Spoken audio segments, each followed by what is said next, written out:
এই ফর্মটি পাবেন। এই ফর্মটি ফিল আপ করতে হবে। অনেকে ইংলিশ দিয়ে লেখা আছে অনেক কিছু, আর অনেক কিছু ইংলিশ দিয়ে লেখা নেই। যেগুলো লেখা নেই সেগুলো আমি লিখে আপনাদেরকে দেখাবো। 2 পেজের শেষে ডেট আর সিগনেচার দিতে হবে। ডেট অ্যান্ড সিগনেচার দিতে হবে। এখানে ফার্স্ট টাইম বলা আছে যে নেম, আমার নেম দিয়ে দিছি। তারপরে father's name, mother's name, birthday, জন্ম তারিখ এখানেই। এই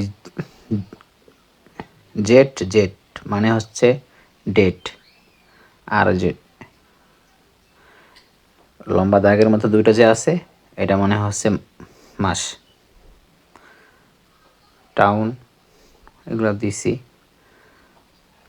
citizenship Bangladesh, marital status single, profession student, passport নাম্বারের যেই সিরিজ নাম্বার দেওয়া থাকে BGD পাসপোর্ট নাম্বার, তারপর ইস্যু কোথা থেকে করছি, কয় তারিখে ইস্যু করছি, লাস্ট ডেট, এইগুলো দেওয়া আছে। তারপরে আমি যেখানে থাকি সেই অ্যাড্রেসটা এখানে দিছি। তারপরে বর্ডার অফ চেক পয়েন্ট, আমি কোন সিটির মধ্যে এসেছি, সিটি থেকে এসেছি, বুকারেস্ট থেকে এসেছি। বুকারেস্ট কেন এসেছি, স্টাডির জন্য। সেম ওই পাসপোর্টের ইনফরমেশনগুলো এখানে দিব। আর এই যে এখানে একটা কথা last date entry in Romania, আমি কবে রোমানিয়া এসেছি সেই ডেটটা কিন্তু এখানে দিতে হবে, আমার ফোন নাম্বার, তারপর এই পাসপোর্টের ইনফরমেশন এগুলো। তারপরে আমি কোথায় কাজ করি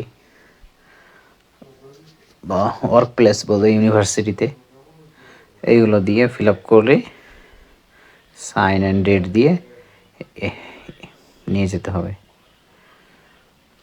এইটুকুই কাজ, ফর্ম 2 এইটুকুই কাজ। এটা স্টুডেন্টদের জন্য। ওয়ার্কার হলেও সমস্যা নেই, সব কিছু ঠিক থাকবে, কিন্তু আপনাদের এখানে ওয়ার্ক প্লেসের জায়গায় আপনি যেখানে কাজ করেন এটা দিলেই হবে, আর তেমন কিছু